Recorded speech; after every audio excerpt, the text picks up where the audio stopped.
संजय राऊत बोलतायत, थेट जाऊया. तुकडे ते त्यांना निमूटपणे स्वीकारावे लागतील.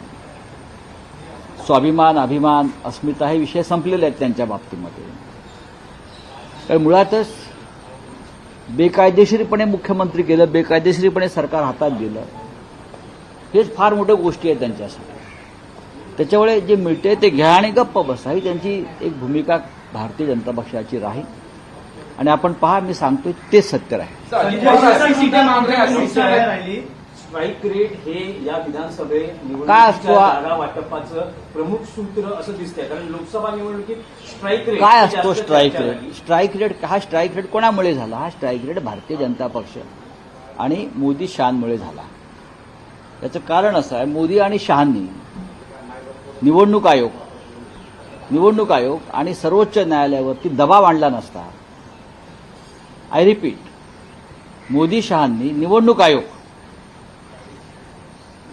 आयोग आणि सर्वोच्च न्यायालयाची आरती केली नसती 2.5 वर्षापूर्वी, तर शिवसेना हा पक्ष बाळासाहेब ठाकरेंचा आणि चिन्ह धनुष्यबाण हे एकनाथ शिंदेना मिळालं नसतं, कायद्यानं मिळालं नसतं, घटनेनं मिळालं नसतं. आणि त्याच्यामुळे हा स्ट्राईक रेट जो आहे तो आणि पैसा आणि यंत्रणा, एकनाथ शिंदे किंवा अजित पवारांमध्ये स्ट्राईक रेटची एवढी खुमखुमी असेल तर स्वतःचा पक्ष काढावा, स्वतःचं चिन्ह घ्यावं आणि निवडणूक लढवावी आणि स्ट्राईक रेट दाखवावा, जरूर दाखवावा. आम्ही तो स्ट्राईक रेट मानू. पण विधानसभा निवडणुकीत समजा जर स्ट्राईक रेट मानला तर महाविकास आघाडीत सगळ्यात स्ट्राईक रेट कमी शिवसेना अजिबात नाही. तर स्ट्राईक रेट सूत्र पकडलं अजिबात नाही. हे तुमचं चुकीचं विधान आहे. काँग्रेसचा स्ट्राईक रेट जास्त आहे असं आपण म्हणतो. याचा अर्थ असा, एनसीपीचा सगळ्यात जास्त आहे. 10 पैकी असू 8 द्या. जागा ते लढले. असू द्या. 10 पैकी 8 जागा जिंकून आल्या. हो, मग काय झालं? पण त्या महाराष्ट्रामध्ये शिवसेनेचं जे मोठ्या प्रमाणात मतदान आहे ते ट्रान्सफर झालं. कोल्हापूरची जागा आम्ही जिंकत होतो, ती काँग्रेसनं आम्ही जिंकायला दिली.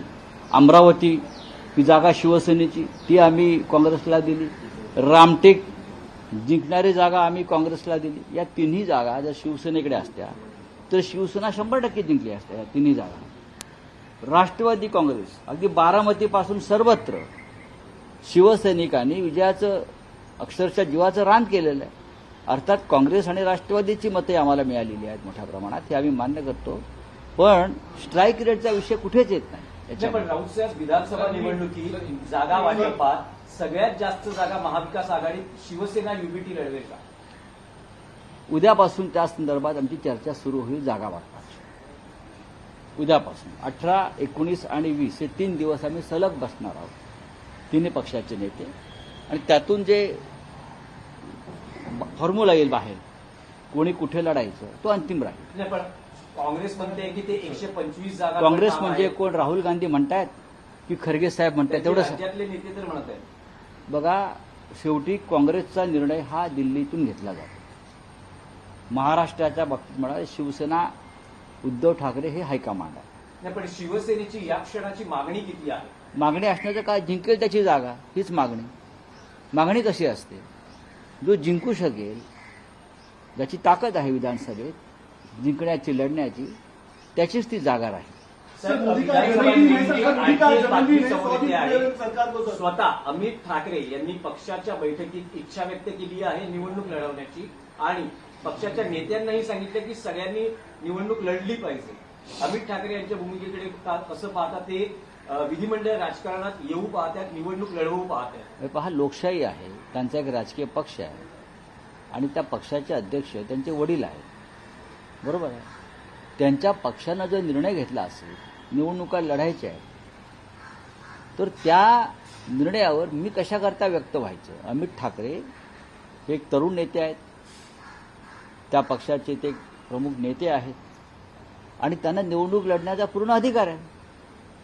आणि त्यांच्या पक्षाचा जो निर्णय असेल किंवा त्यांच्या कुटुंबाचा निर्णय असेल तर आम्ही त्याच्याकडे पाहताना म्हणू की एक तरुण मुलगा राजकारणामध्ये येतो. नाही, पण राऊत साहेब, आदित्य ठाकरेंनी जेव्हा निवडणूक लढवली त्यावेळेस वरळीमध्ये सर्वच राजकीय पक्ष, विशेषतः मनसेनंही सहकार्य केलं होतं. त्या मतदारसंघात उमेदवार दिला नाही. अशा वेळेस जर अमित ठाकरे यांनी निवडणूक लढवली तर शिवसेना युबीटी सहकार्य करण्याच्या विचारात प्रश्न आहे असा का? आहे की ते भारतीय जनता पक्षाबरोबर आहे. त्यांचा पक्ष जो आहे तो भारतीय जनता पक्ष किंवा शिंदे गटाबरोबर आहे.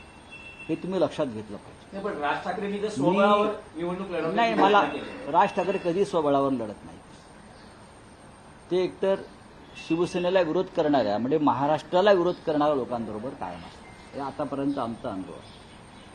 महाराष्ट्राला कमजोर करणाऱ्या ज्या शक्ती आहेत त्याच्यामध्ये जे महाराष्ट्राचे 3 शत्रू आहेत, महाराष्ट्राचे 3 शत्रू आहेत, भारतीय जनता पक्ष, मिंदे गट जो फुटलेला पक्ष आणि अजित पवार गट, हे 3ही महाराष्ट्राचे शत्रू आहेत. या 3 शत्रूंना अप्रत्यक्षपणे जे मदत करतात ते सुद्धा महाराष्ट्राचे शत्रू होऊ शकतात. हे लक्षात घ्या. मुळात कोण निवडणूक लढते हे त्यांनी स्वतः जाहीर केलं पाहिजे. वृत्तपत्रातल्या बातम्यावरून आम्हाला निर्णय किंवा भूमिका ठरवता येणार नाहीत. आप बोलिये.